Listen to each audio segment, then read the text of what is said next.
Hello and welcome to Two Words Wolf Pod. I'm Ryan Acton, and with me is Andrew Dukowitz from Zone Coverage. Andrew, how you doing? Good, man. Let's be honest though; these 9 p.m. start games, Central times, need to go. I couldn't imagine living in like Philadelphia and finding out I have an 11 p.m. game because they're playing the Clippers. Nope, can't do them anymore. They need to go. I think we have a 10 p.m. start coming up against the Lakers soon, so Yeah. it's only going to get worse.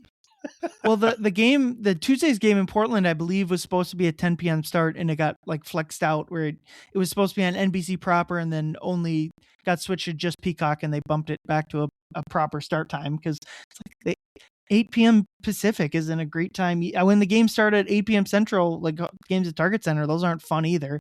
So No.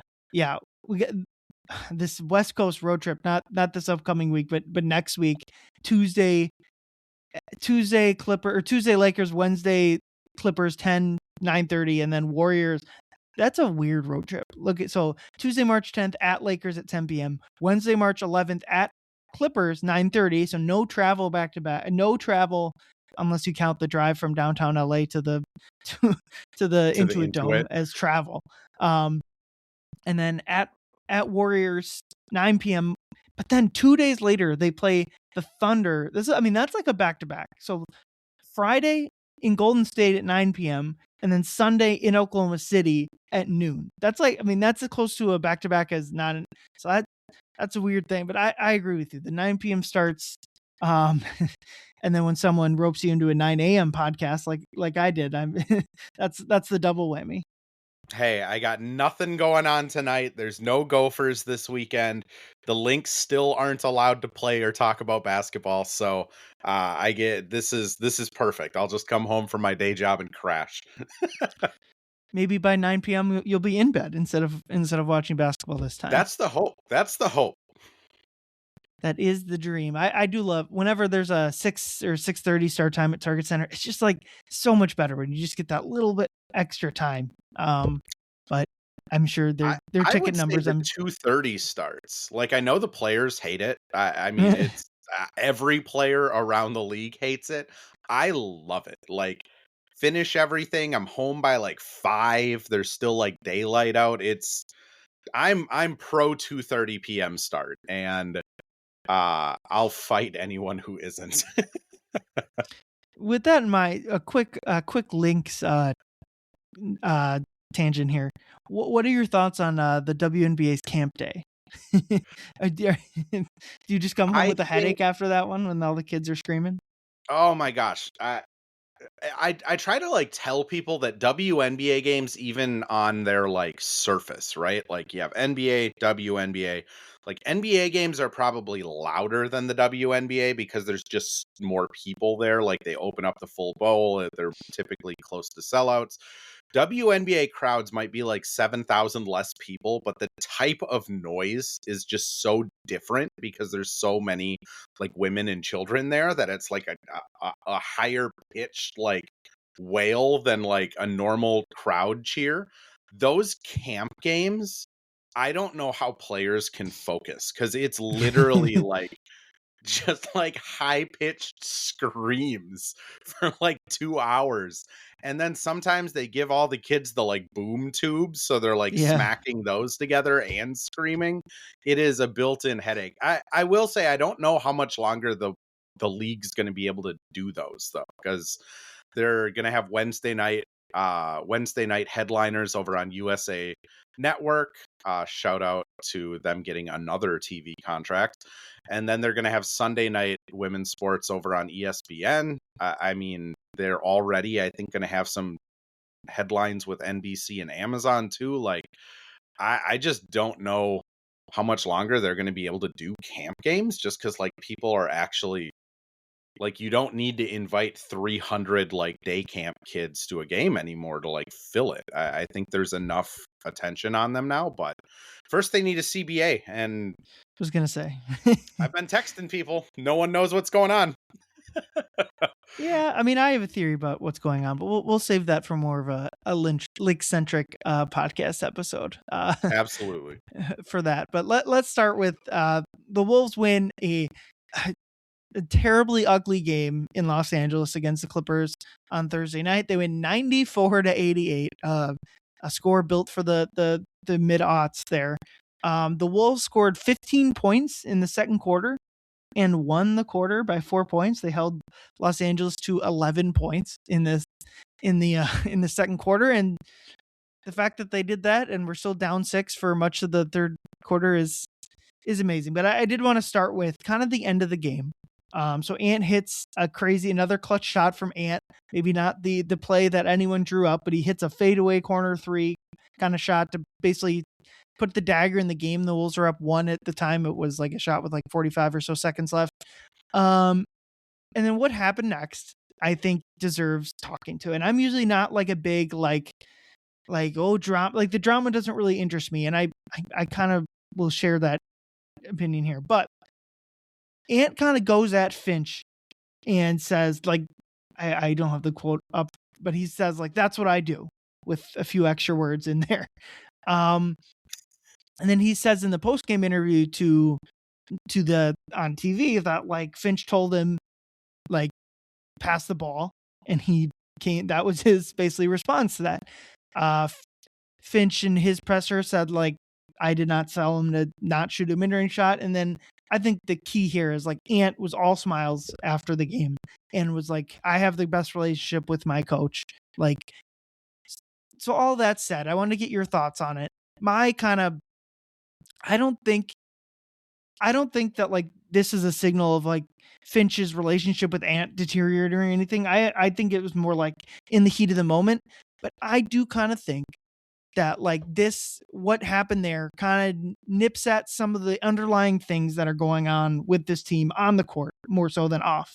And just like the areas that they're not performing well in, and Ant being a part of those like everyone else on the team. I think that was like a little bit of a microcosm of like where this team is just a little bit disconnected right now. What were your thoughts on that moment? I honestly kind of loved it. Like sports are about passion and fun, and like that play, as someone who I had Jace on my podcast last night, and I was like, as somebody who grew up watching like triangle offense in the early 2000s and the Jason Kidd led nets that like no one could shoot, so it was all cutting and ball movement. Then you transition into the Spurs. They were one of my favorite teams. Same with Memphis, the grit and grind Grizzlies, where it was not a ton of ISO. It was a lot more of that like beautiful basketball. Let's set up Boris Diaw for a three for some reason. And then like the beautiful game Golden State Warriors come along, and I loved watching that team play, because like even though you have Kevin Durant, Steph Curry, Klay Thompson, it was still just ball movement, like off ball stuff for Curry. And like watching Ant get the ball and dribble left into a double team trap at the corner quite literally crushes my soul, because it is the ugliest decision he could have made. So I wasn't at the game. I'm not a lip reading expert, but I would imagine Finch was probably screaming at him like, get off the ball as you are going into the corner getting double teamed. Like that is like, as an elementary school basketball player, you're told not to dribble into the corner. Like it's just not a good idea. That being said, I love the fact that Ant, after he hits the shot, does the like, how many times did we see Kobe say, that's what I effing do? LeBron, that's what I effing do. Like, I think Ant just in passion screamed it at Finch, because Finch was telling him to get off the ball. And like, if that's what it takes for Ant to ascend to another level, is to be pissed off at the coach, like whatever. But I agree with you. After the game, like I think John asked him in the locker room, Dane put it up on his Twitter of like, Finch is the dude, like loves the guy. Finch after the game did say like, I didn't tell him not to shoot. I told him not to shoot a mid-range, which like fair. I also would say, just like knowing Finch and seeing kind of where Ant was going on that play, I wouldn't have been so shocked at all if Finch was telling him to get off the ball, because like that is the correct basketball play. It's just Ant is the sixth best player in the NBA. Like he's going to shoot those, he's going to hit them sometimes, and it's going to be awesome. Again, I love the passion Ant showed. I love that Ant was fired up after it. I think Finch handled it well when he was asked about it, just saying like, hey, this is what it is. Like, I imagine if, we ask him about it again when he comes back into town, he'll probably have a similar answer of just like, yeah, we're drawing stuff up, and we told Ant not to go to the mid range, and kind of see that play unfolding, and it's like somebody's open. There's two guys on him directly and one guy shadowing under the basket on him. But at the end of the day, it's Ant, so you can't hate on it too much. He this season has made those a lot more than he's missed them. So I think that's like, if there is a tension, I think that might be what it's more about, is like, how much can Finch really ride him to make the right plays when Ant can look at his true shooting in the clutch and be like, I am the right play. Like, no one else on this team is doing this in clutch time. So I think that might be where a friction is more than anything else, but that's like purely speculative. And that's like, just, I would be frustrated as a coach of like, what do you say to a guy that's playing this good in the clutch? Because it's not going to last forever. Like, the laws of averages eventually play out. I shouldn't say nobody, but it's very infrequent where a guy just becomes an all-world ISO clutch time player, just kind of out of nowhere. But we kind of said the same thing with his 3-point shooting and his finishing and his everything that he does. So might all just be moot. This might just be Ant for the rest of his career now. Yeah, I think it's kind of almost like a chicken or the egg. Was like, what caused this, or what, or the other way around, like, what does this affect or whatever. And I think looking at Ant doing this in the context of the game is important, where their ball movement was unbelievably terrible the entire game. Like, Ant was dribble, shoot. We'll talk about Julius Randle having a truly dreadful game. Their ball movement was exactly zero. And that really continued into the final stretch of the game until Ant hit, lucky's the wrong word, but like, not a consistent, an exceptionally difficult shot. Not a play that is going to consistently lead to positive outcomes. And so Finch is right. Like, Ant needed to get off the ball more the entire game. And Ant is also right, as we saw, like, that's what he does. But like, I don't think that shot going in, like, at all, like, and I think Ant more or less agreed with this after the game. I don't think that shot going in at all makes what Finch's feelings incorrect of, like, the ball movement just needs to be much better. Right. And like, that was the biggest takeaway from this. And it's been like a shift down this whole season of Ant is having the best scoring season, probably just the straight up best offensive season of his career. Certainly from a scoring standpoint, it's not really even close, in terms of just total points and efficiency. And that, I think, has caused a bit of some ripple effects down the roster of other guys not having the same type of, like, it's a change in how other guys have to play, because Ant's taking up more of the usage, rightfully so. And so I think Finch is probably aware of that. And so when the ball gets sticky with Ant specifically, and there's just pretty much the entire game no ball movement, you get a game like this where they have to scratch and claw to beat a Clippers team missing half their roster, which feels like what this whole season has been to this point this season. But I think my other main point was, like, I don't think this is like a signal of, like, these two are on bad terms, that Ant was, beyond just the heat of the moment, like, is frustrated with anything Finch is doing. I really don't think so. It's obviously not to say, like, or maybe, like, or if he was frustrated by Finch, like, same way and any of us are frustrated with any other person in our normally daily life, and you're frustrated for 5 minutes, and then 10 minutes later someone could ask you about it and be like, I don't remember any, like, it's an insignificant frustration. Just like, that's where I more see it, where I'm sure if I definitely think, like, if just like looking on social media, if you go to look in the comments of X video, like, there's probably speculation of when people don't have the context of the rest of the Wolf season, the rest of the game that night, I think it'll end up becoming a bigger thing. And that's on Ant, that's on Finch, but it'll end up becoming a bigger thing that it actually is. I do want to add, like, I do think there is I do think there is like a larger trend line through this season of just like there is something going on in the locker room, like whether it's tension or just like general weirdness, like Rudy calling out effort, like the effort issues in general this season that all of the players have kind of addressed. Dante at sometimes getting 4 shots in the first quarter and then not getting the ball again. Like I do think there is just something weird underlying with this team, which like weird teams win championships. Like Shaq and Kobe did not like each other and they won a ring. Like things happen. I don't think just because it's a weird team, it means like, oh, we got to throw away the season. I do think like statistically and metrics wise, like advanced analytics wise, like it's very concerning where this team is rating.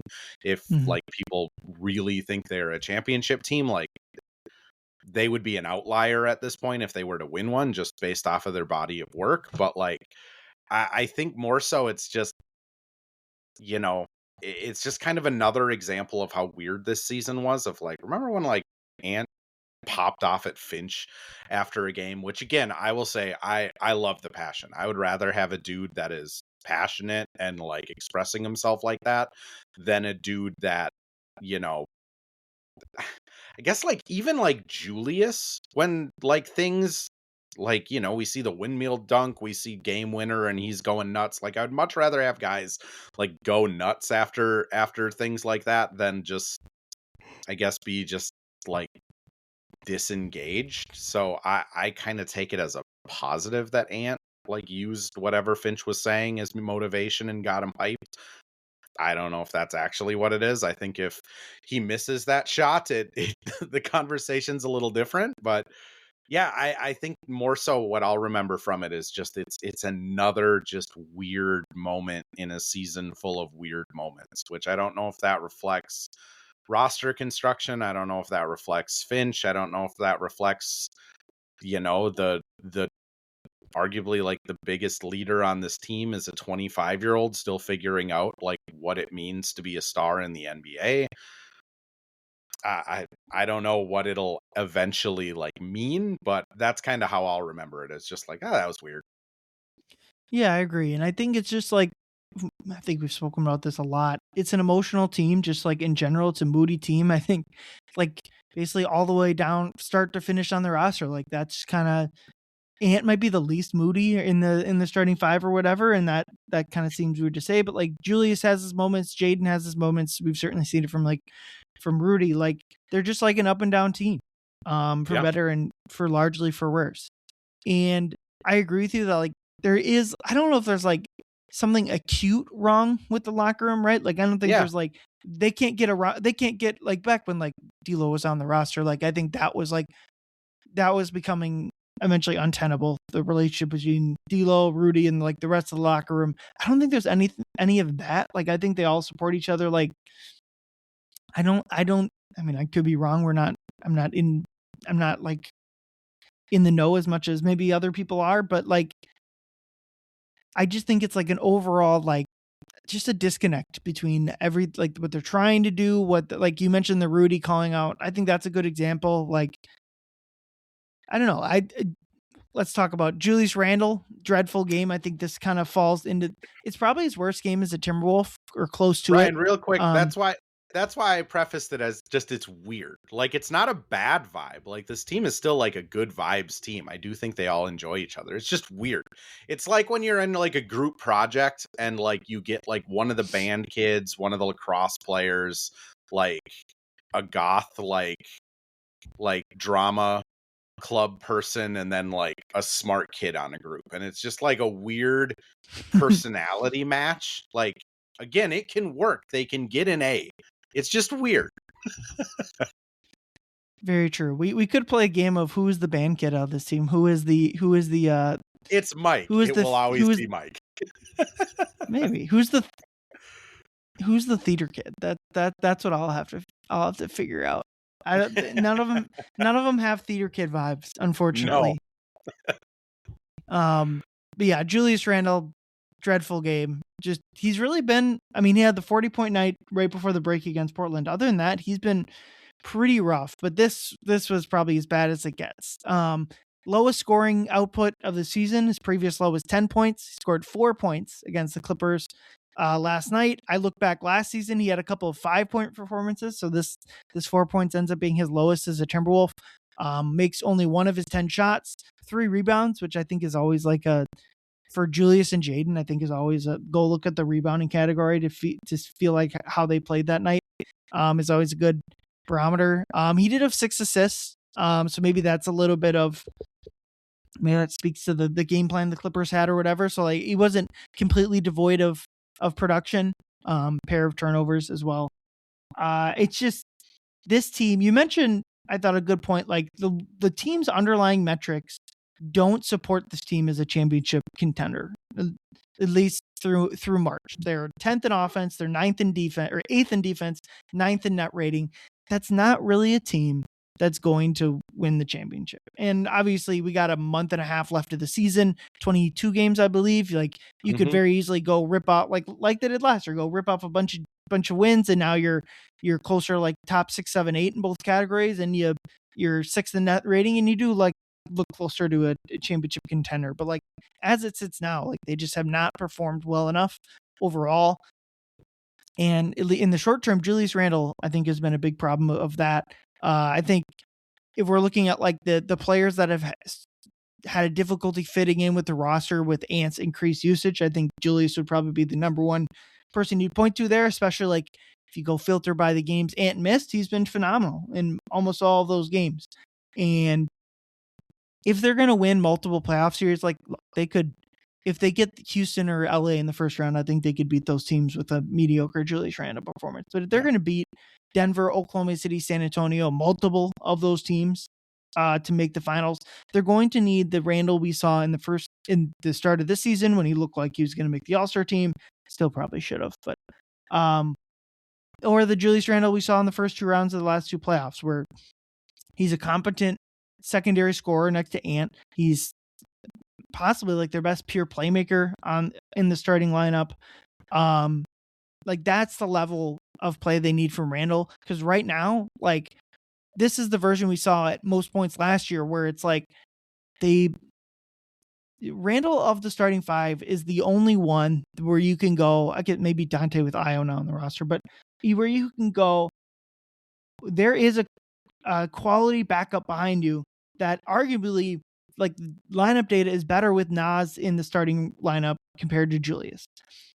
And so other than like Io win for Dante, if they're missing Jaden, like they're in deep trouble. We already saw if they're missing Rudy, they're in deep trouble. Obviously, but like if they're missing Randle, like they kind of just slide Nas into the starting role. You bring in either Baron J, or we'll talk about like now Kyle Anderson. Like if those guys are out, you can paper over it. And so the Wolves need like a borderline all-star Julius Randle if they're going to win 2, 3, 4 playoff series.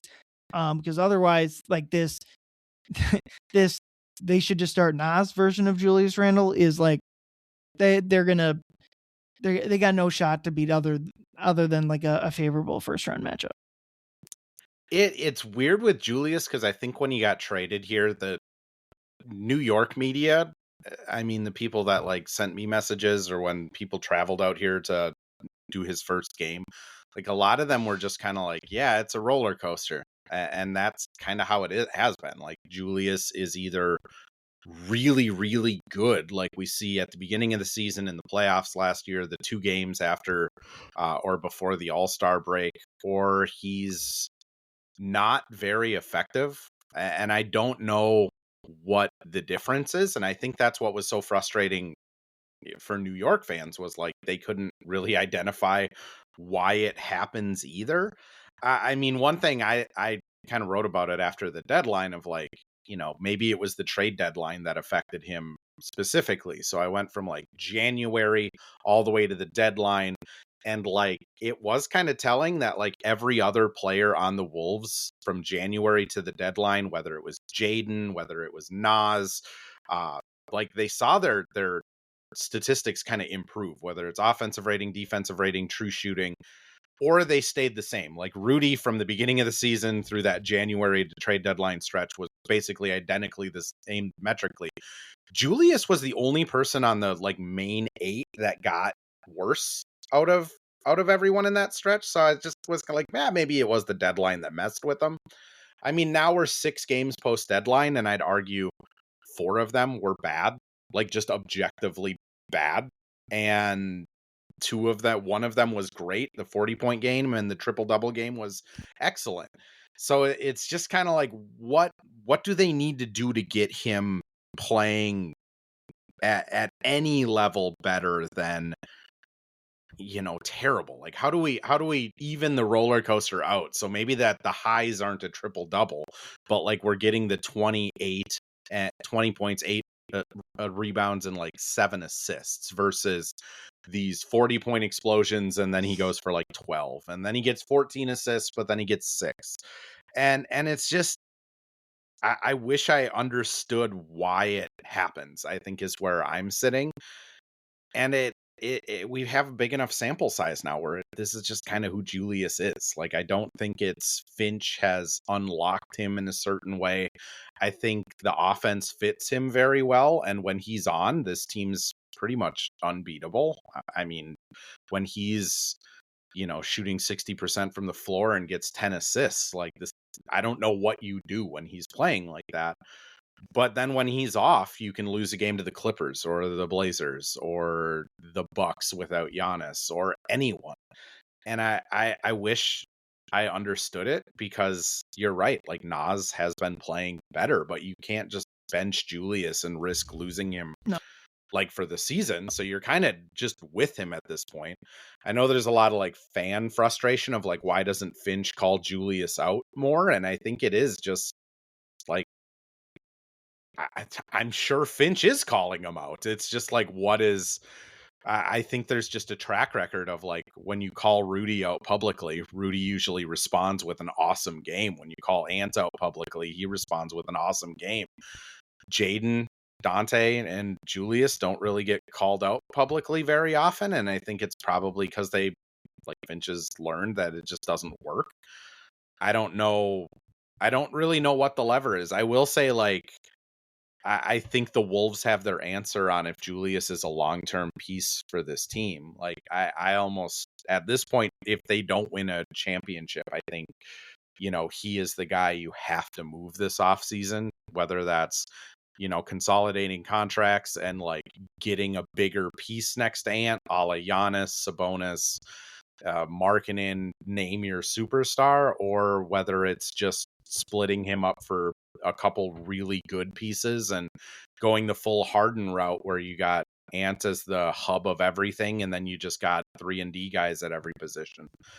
I really, it sucks because like Julius is a nice dude, and I genuinely enjoy him in the locker room and as a person.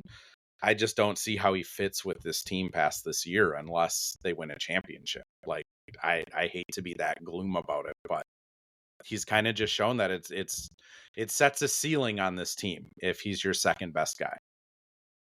I agree. And I think past this season, it makes a lot. I mean, they're just going with they need to start playing Baron J next season, at least to a certain extent. And that is just nearly impossible with the current 3 bigs. So like, they're going to have to move on from one of the 3 bigs.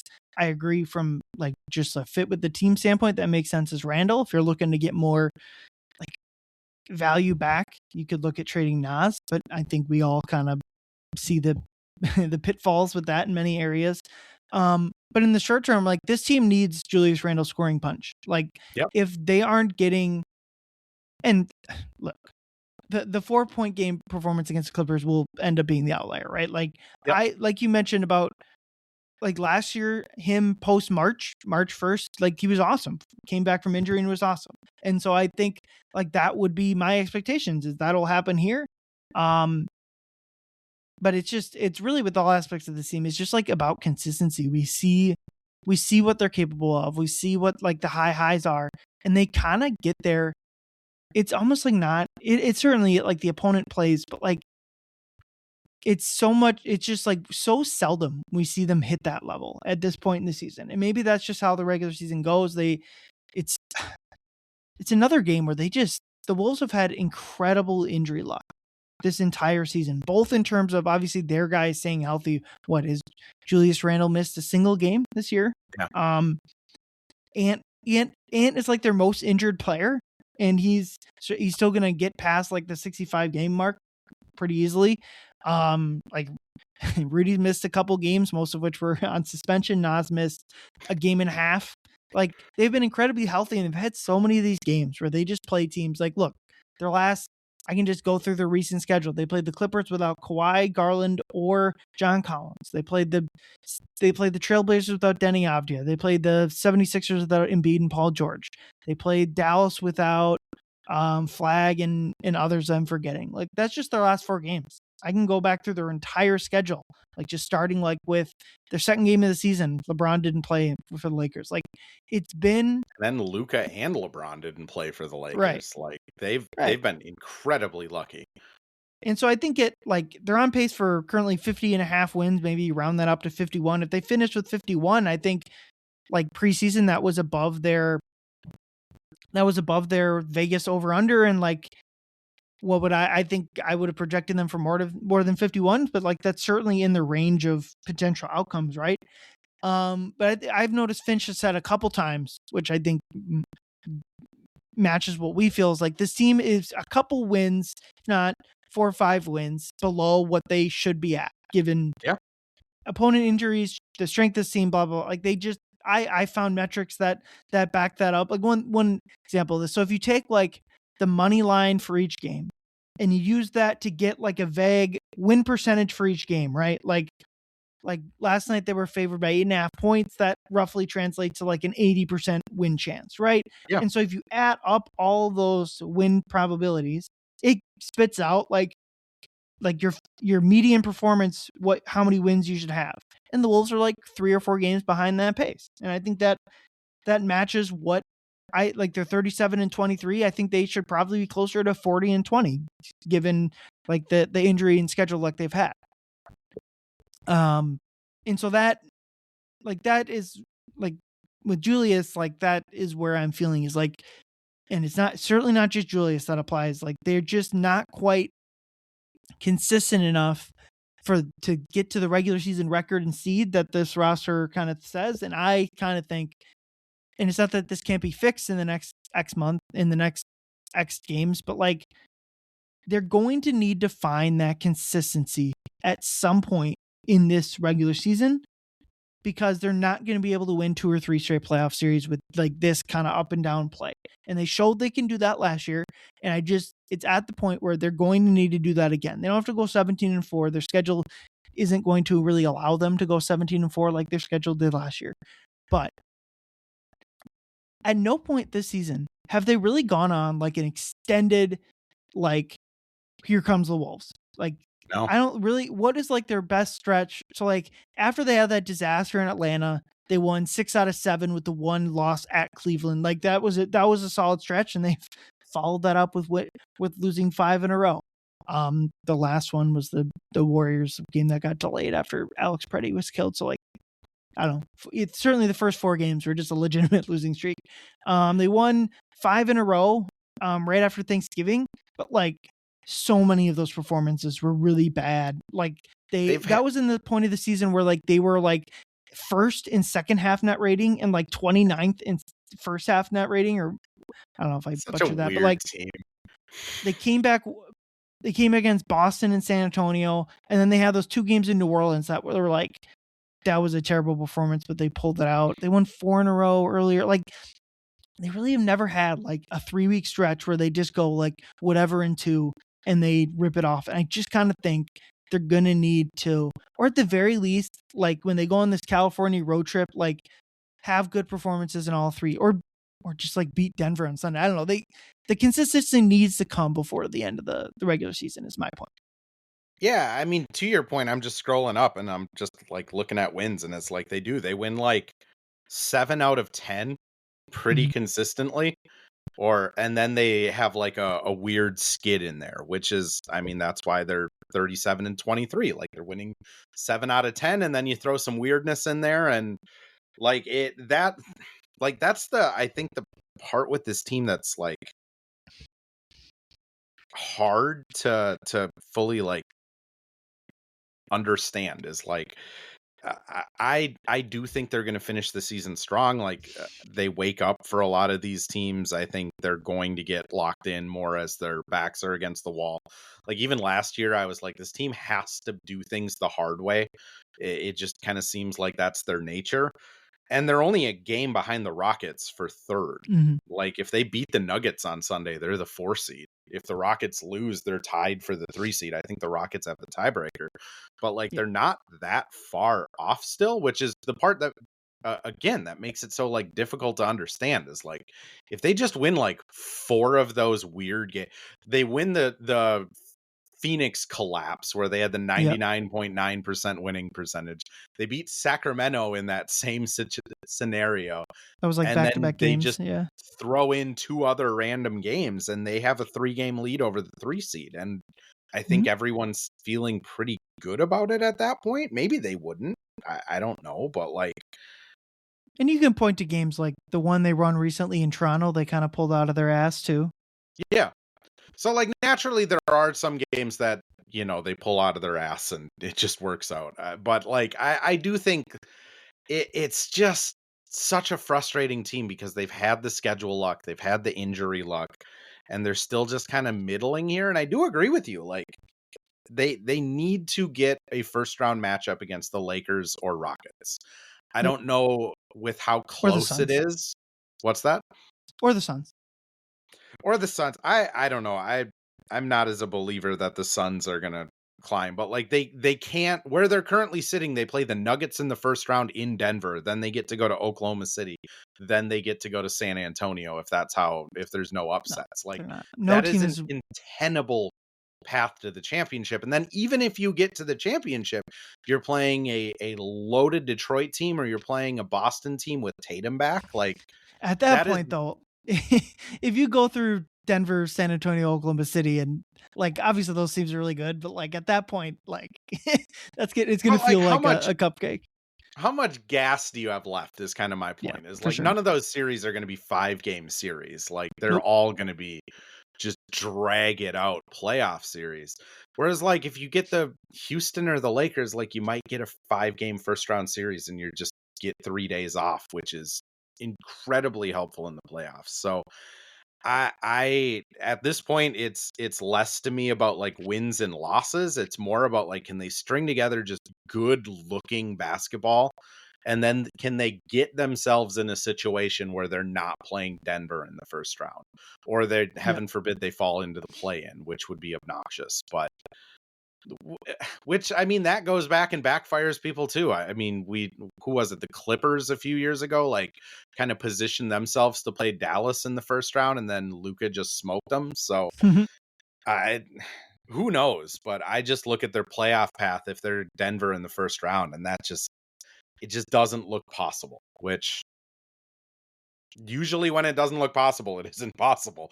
Like the NBA has been going on long enough. There's trend lines between champions. Like there's not a whole lot of Cinderella stories. Even, you know, if you look back at that like Dallas Mavericks team, because I was just bored one day and went and looked back, like if you take all their advanced analytics and just average out their rank, they ranked 5th in the league. Like that Detroit team was like a top 5 team in the league. Like even the Cinderella stories are like, dang, this team was incredible.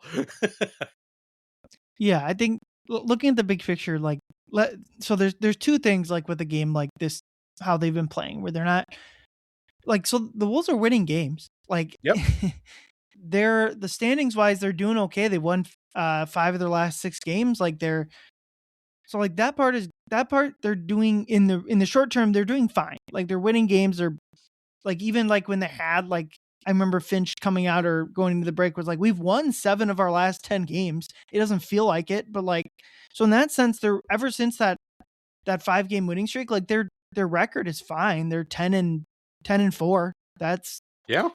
That's solid, but like I don't really think they've played all that great at any point during those 14 games. So like standings, I did want to quickly before we talk about Jaden McDaniels is the standings. I think have kind of you start at the beginning of the season. Who knows where everyone is going to finish? But I do think we're starting to see the light at the end of the tunnel in terms of like what are the possibilities. And so I think San Antonio I've been kind of. They've just been like the best story in the NBA so far. I've been kind of waiting for them to hit a rough patch, and they never have, and it doesn't seem like they're going to. And I do think OKC and San Antonio, they're only a half game back. OKC, I would kind of guess that OKC will push them, will get the 1 seed. Shea and AJ Mitchell will come back, and they'll win enough games to win the 1 seed. So I think, but certainly the top 2 teams are OKC, San Antonio, and I think last time I said 3 through 6 is kind of solidified itself. I do think the Lakers are just going to be the 6th seed. I think that's what's going to end up happening. They don't look like they're in a very good spot right now. So it's 3, 4, 5, Houston, Denver, Minnesota. And so the dream, like the best outcome is to get the 3 seed, because basically it forces Denver and Houston into a first round matchup that Denver will almost certainly win. And then you get most likely the Lakers or maybe even the Suns in the first round. And then your second round is probably San Antonio. That is a path where I see the Wolves potentially, or maybe even probably going to the West Finals. Yeah. I don't think Vegas would agree with you, but I would agree with you. Not. I don't think the Spurs scare this team at all. Like I think if the Wolves take care of business and they get out of the first round, they're playing the Spurs in the second round. Like I think I would take. They're feeling good. Wolves. Yeah. Like I don't think Vegas would agree, but I agree with you. Continue though. Keep cooking. Yeah, but then the middle ground outcome, which I think would end up being like all right, is if they finish in the 4 or 5 seed and Houston is the other matchup. I think ultimately that would be an all right situation. Houston's a tougher matchup than the Lakers, and you set up a second round matchup with the Thunder, which is a much more difficult matchup than if you were facing the Spurs. But ultimately, if you're that they get a series that I think the Wolves will be favored in. Again, I actually don't think Vegas would agree with me here either, but like I think the Wolves would handle the Thunder, the Rockets with given their injuries. But like the disaster scenario is where the standings sit right now, where they're facing on the road Denver, and then on the road OKC, and then on the road San Antonio. You just no team. Like that sounds terrible. You just got no shot. Terrible. You just got no shot. You're not a legitimate title team. And I kind of just think given the Wolves injuries, the schedule, like the Wolves they need to at some point put together this, even almost regardless of wins and losses, a 3-month stretch of like, this is a championship contending team. You need to show it for 3 months. Or not 3 months. A solid stretch of games. Because there's 21 games left?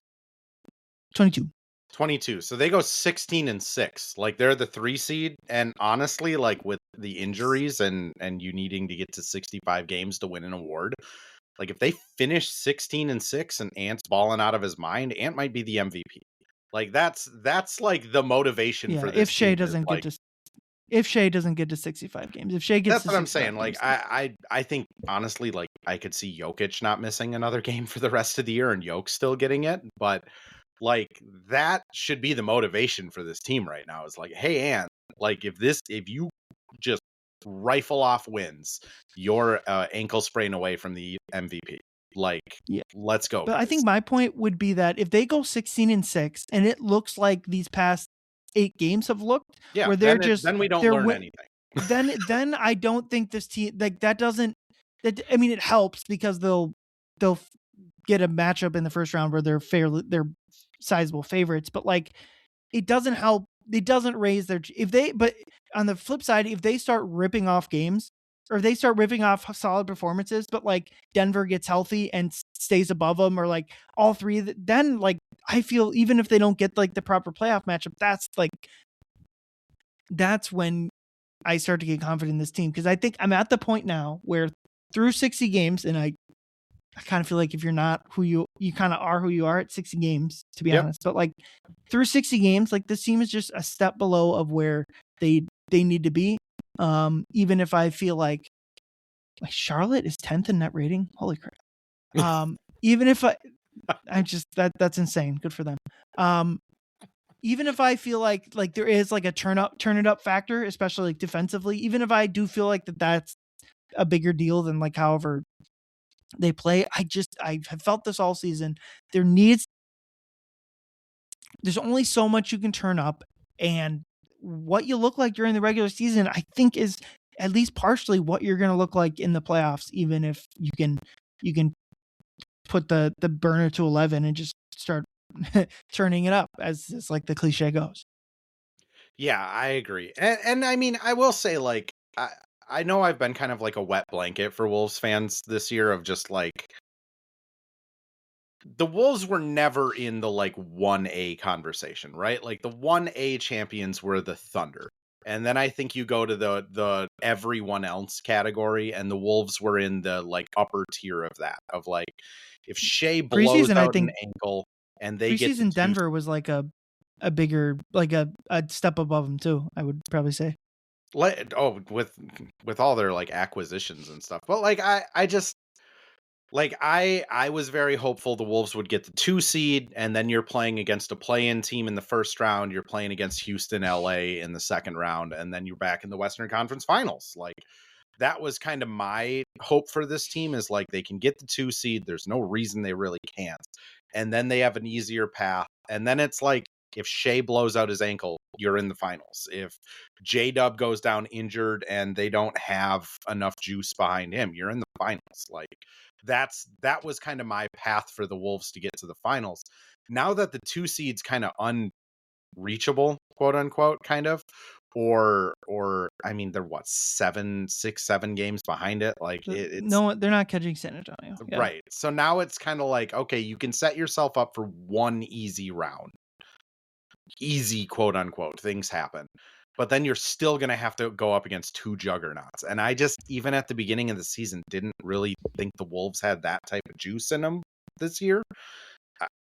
And I mean, that's just kind of the reality of the NBA. Like, you got to give yourself a chance. I think the Wolves have enough talent to where they gave themselves a chance, but then they just kind of shot themselves in the foot by not, winning some of these games that they should have won, or playing with enough efforts or consistency or whatever excuses they've given themselves throughout the year. And now they're up against it, where they do need to like prove that they are a excellent team in these last 22 games. And again, that normally doesn't happen. Like last year was very abnormal. And even last year, like if you look at the team last year, they weren't like a great metrics wise team. They just kind of hit fire the right time, which again, maybe they can do that, but now their road's just harder. So I don't know. I will say it's not like impossible for them to make it back to the Western Conference Finals, but like I just don't know if they have enough juice to win that series and then exhausted go into a Eastern Conference team that's probably been pretty well rested, because I don't really see a lot of Eastern Conference teams challenging Detroit or Boston at this point. So we'll see. I do think this offseason is going to be this is probably the most excited I've been for an off season in a while, probably since the Ant pick, just because salaries are lining up for them to take a big swing. They're going to have an unprotected first and an unprotected swap. Like I think this is going to be a big swing off season that I'm really excited to see what they do, because I think there's a lot of guys out there, regardless of if they go big game hunting and they try and get like a megastar all NBA caliber player, or if they just decide to break it up and go with a more like heliocentric Ant is everything, but we have 9 deep, really good role players. I think there's going to be really good options both ways, and not a lot of teams are going to have that type of flexibility. So it sucks that I'm already talking off season on February 27th, but it's just the team hasn't really shown anything that makes me a believer that they can run rattle off 4 rounds in the playoffs. Yeah, and I think the fair pushback to that would be like they didn't show anything through February of last season either. Absolutely. And I think something we forget about last season is they finished the season 4th in net rating. Yeah. The OKC, Boston, Cleveland were way above everyone in that category, but like the Wolves, the season prior to that, they were 3rd. Like they were only 1 net rating spot difference, and now like their raw net rating number looks more similar than it does to this year. But like, I think the underlying numbers back that team up more than it's backing this team up. And again, still have a whole month of the season, so like those numbers will change. It's just I've already like we just need to see it. We need to see it, and like I felt like this too. Everything you mentioned, like wanting the 2 seed before the season, I thought that was a possible outcome, but I was more like just get a top 3 seed. Like that's what you need, and that is still right in front of them. And if they're to me, like if they're a championship like mental makeup team, they're going to get the 3 seed, and if they're not, then they'll be in the 4 or 5 seed, and they're gonna have a much tougher path. But let's talk about Jaden McDaniels, who had. Well, I actually want to start with this Clipper performance because, like, as we talk about like the moodiness, I thought this Clipper game, at least the first part of it, was a classic hothead Jaden game. In many ways, he has like a stretch. I don't remember. I think second quarter where he gets a steal, misses the transition layup, like tries the slow-mo move. And then has another play where he feels like he gets fouled, and then he comes down and just, I think maybe it was Mathurin where he just like basically tackles him. And then a couple plays later, he does the same thing. Someone's driving to the rim for basically a dunk, and Jaden like basically throws him down to the floor, and that's when Chris Dunn kind of gets in his face. And the broadcast didn't catch it. Like that was on Jaden. Like twice Jaden committed what I thought could have or maybe should have been like a flagrant foul, and they didn't really catch it. The first one was on Chris Dunn, which is why he was the one that like took exception to the first one. And it, as we talk about like the inconsistencies of this team, obviously like Ant and Julius are on top. Jaden's a big part of that too, where his defensive consistency is not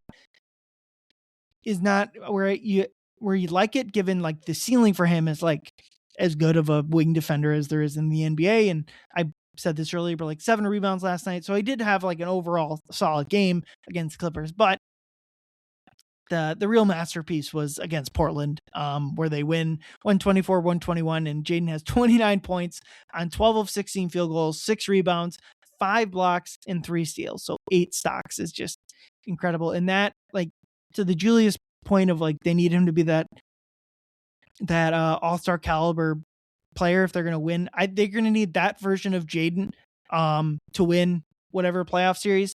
And where with Julius, it's like harder to see it coming together. With Jaden, he's been great in the playoffs when he doesn't have a broken hand because of his own fault. I think this is the Jaden we'll see more often. Stanchion last night, like he just open hand slapped it, and I was like, "Oh God, he's gonna break his hand." No. Like, here we go. Well, the basket stanchion is padding. That brick wall behind the tunnel in Target Center does not. I mean, you know my feelings on Jaden. Like he's hands down like my favorite dude to talk to on the team. Like he's a kid that I'm rooting for a ton.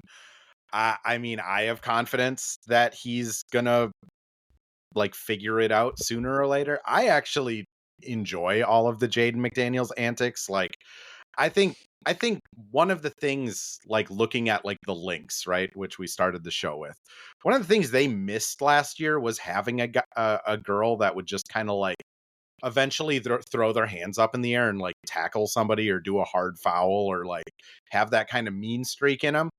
The Wolves got that with Jaden. Like if somebody's like being an asshole, Jaden will just kind of like, grab him by the neck and get a flagrant. And I think a lot of his frustration is kind of like that type of frustration where it's like Chris Dunn seems really annoying to play against. Like the dude kind of, I mean, he's built a great career for being a guy that for most of it couldn't shoot. He didn't have a huge dribble package and wasn't really good around the rim. So he like made his career by being like a really try hard defender. And I think, every time we play the Clippers, Jaden has some sort of interaction with Chris Dunn. And I think that's needed for a team like this, especially a team that runs so much on vibes and moodiness. Like, I think sometimes those things can be sparks. I'll also just put it on the record. I love the like victory cigar dunks at the end of games. Like, genuinely, I think there should be more shit talking in the NBA. I think there should be more of that type of stuff where it's like, you're not going to guard me on a fast break. Like, I'm going to punch it. Like, have some pride.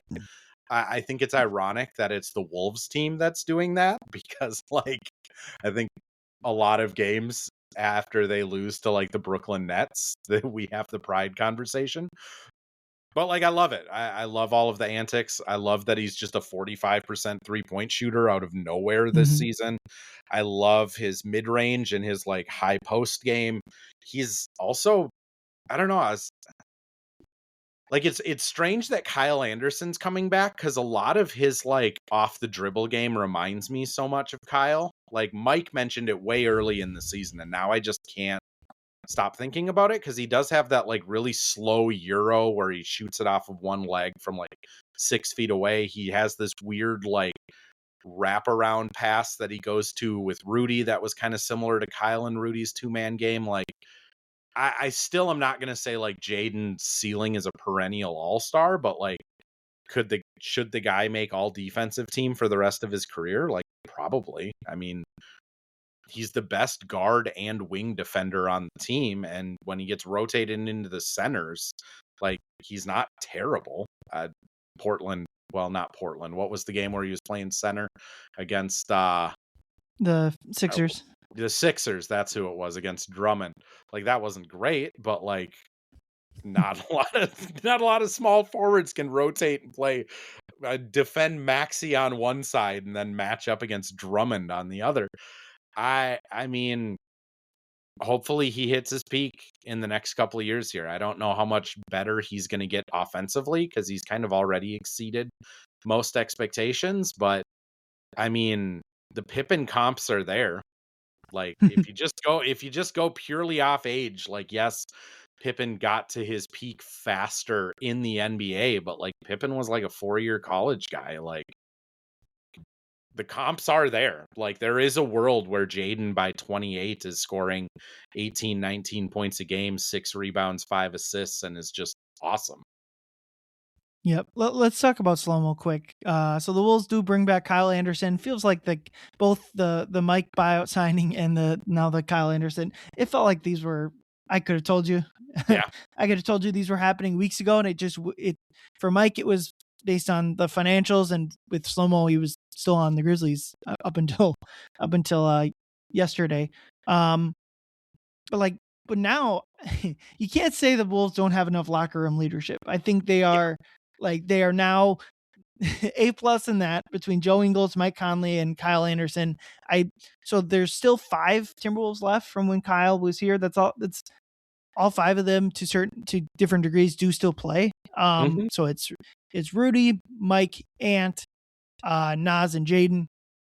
So like, it's an easy kind of pickup for him there with the personalities. But I do think, like, if at the very least in a regular season standpoint, and maybe even in specific playoff matchups, I do think Kyle Anderson on the court can still be somewhat valuable to this team. Specifically like defensively, I think there's going to be defensive matchups where I think Kyle Anderson will make a lot of sense. And then like in terms of like playmaking, ball handling stuff, I think like him playing like a point forward type of role could be useful. And then like, instead of Jaden have to playing the small ball 5, I think you could bring in, if like an injury brought this up, like you could bring in Slomo to play small ball 5 where he's like the defensive center almost. And I think with Jaden also on the court can make a lot of sense. And then he's with the Wolves not really playing much like pure point guard. I think Slomo could kind of fill that void a little bit. What do you think Kyle Anderson can bring? I don't know. So, I mean, first I'll say, like, Jace last night had a really good point of like, Kyle is the vocal leader that like is not going to tolerate some of the things that, like, maybe a Mike or I mean, Joe just doesn't play. I think if Joe was playing 20 minutes a night, like, he would have an even For sure. louder voice in that locker room. Like, Mike doesn't, I think, get into guys like Kyle.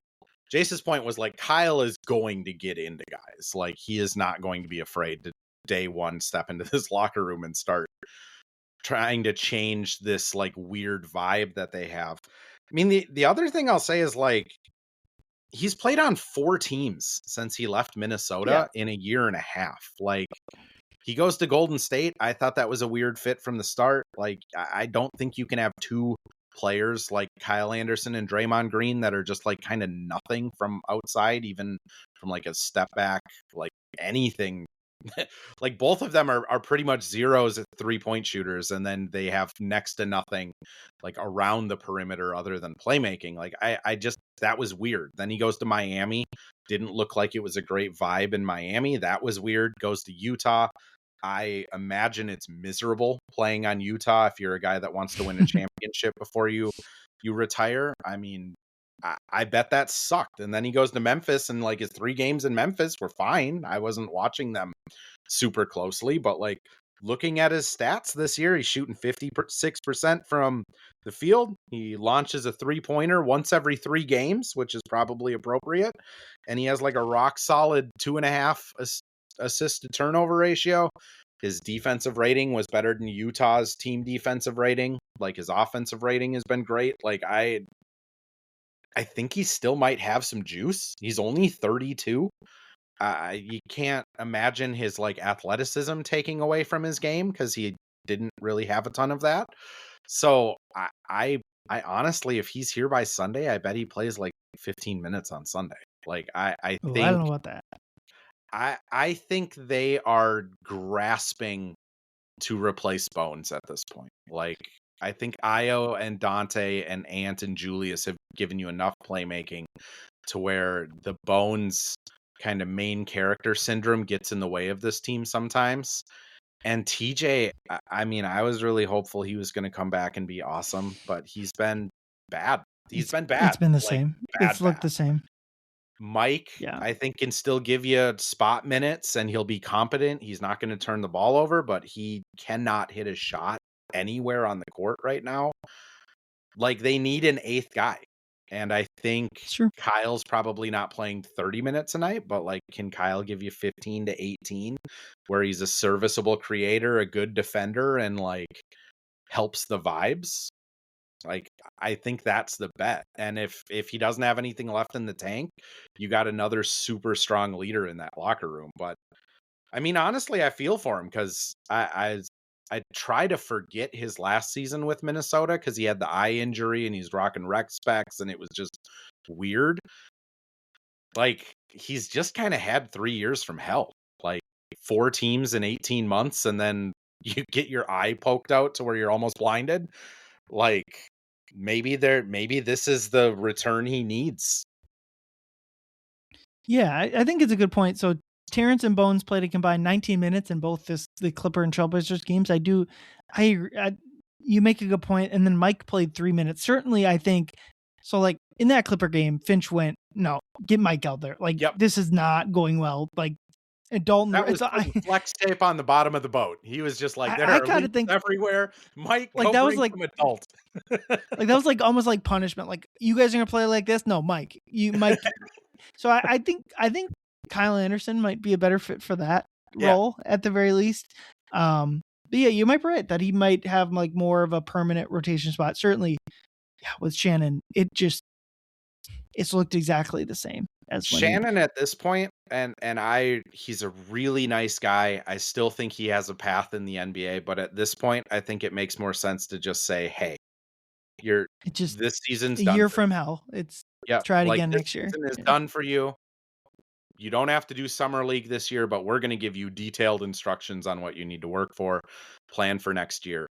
And then, like, Bones has just been so inconsistent, and, like, I think he's an NBA player. I just don't think he can be like a playoff rotation guy. I just don't believe in that yet, which more suited for a team that, like, if he's feeling it, you can give him 20 minutes plus, or if it's just not happening, you can dial it down to like single digit minutes. And the Wolves just don't have the roster. Like they just need someone, and Bones is honestly the best option. Like they just need someone to play 12 minutes or 15 minutes. And so, I think push comes to shove. I think that role will be Kyle's by the end of the season. Like I just, and that, like, again, it just makes more sense. Then you have Io as your wing backup, Kyle as kind of your flex guy, and Nas as your post backup. Like it just roster wise makes more sense than having like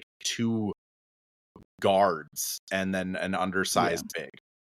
And I think by playoff time, it'll go closer like a 7.5 man rotation, where it is really just Nas and Io off the bench. And that's, and then you're finding spot minutes, like adult in the room minutes, like where you just throw Kyle out there or throw whoever. But yeah, big game Sunday against Denver. We'll break it down later. Won't really talk about it here, but I mean, I think it's the biggest game of the season to date. At least until they still have 2 more games against Houston, and if they win them both, they take the tiebreaker from Houston. So, but likely no Aaron Gordon, certainly no Peyton Watson. Like it's just kind of a game. It's 2:00, 2:30 Central Time, so 1:30 Denver time. I know that they plan to stay in LA today instead of going to Denver a day early and kind of getting used to the altitude. You can make your own assumptions as to why they decided to stay in Los Angeles an extra day. But just a gigantic game. Like we're the type of game where it feels like they lose in the past because it's at 2:30, but like they're kind of running out of excuses. If they lose all 4 to Denver this season. And it makes their path to getting a top 3 seed much more difficult, where if you just beat Denver, you're kind of in the driver's seat. There. But Andrew, anything to plug for your Wolves coverage, Lynx coverage before you wrap up? No, I just agree with you. I think Denver's the biggest game to date. As always, you can find me on socials, @DukeMN. Written work comes out over on Zone Coverage, usually Wednesdays and Saturdays. You can catch me on Worst Case Scenario on Sundays over on KFan pretty often. That's about it. Awesome. Well, thanks for coming on again. Thank you everyone for listening. Leo and I will be back on your pod feeds either Monday or Tuesday, breaking down this big Denver game. But yeah, for Andrew, I'm Ryan. Thank you everyone for listening. Go Wolves.